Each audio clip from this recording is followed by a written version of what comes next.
Good morning, students. I hope you all are doing well. We are going to continue with Lesson 6 Fractions. In today's class, we are going to learn to arrange the fractions in descending order, that is, from big to small.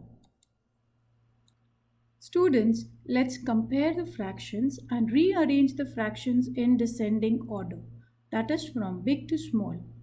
11 by 19, 9 by 19, 10 by 19, 8 by 19 and 15 by 19. As you can observe in these fractions, the denominator is the same. So the fraction with a bigger numerator is a bigger fraction. In the above example, the biggest numerator is 15, hence 15 by 19 is the greatest fraction. The next big numerator is 11. So 11 by 19 is the next big fraction, followed by 10 by 19, 9 by 19 and 8 by 19. 15 by 19 is the greatest fraction and 8 by 19 is the smallest fraction here. Let's take another example.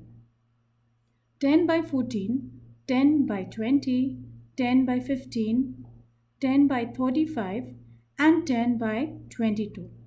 As you can observe in this example, the numerators are the same. So the fraction with the smallest denominator is the greatest fraction. So in this example, the smallest denominator is 14. Hence 10 by 14 is the greatest fraction.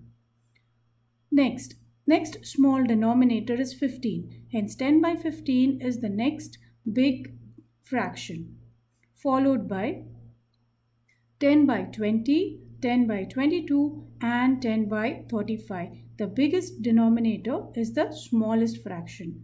10 by 14 is the greatest fraction and 10 by 35 is the smallest fraction. Students, always remember, when the numerators are same, small denominator is a greater fraction.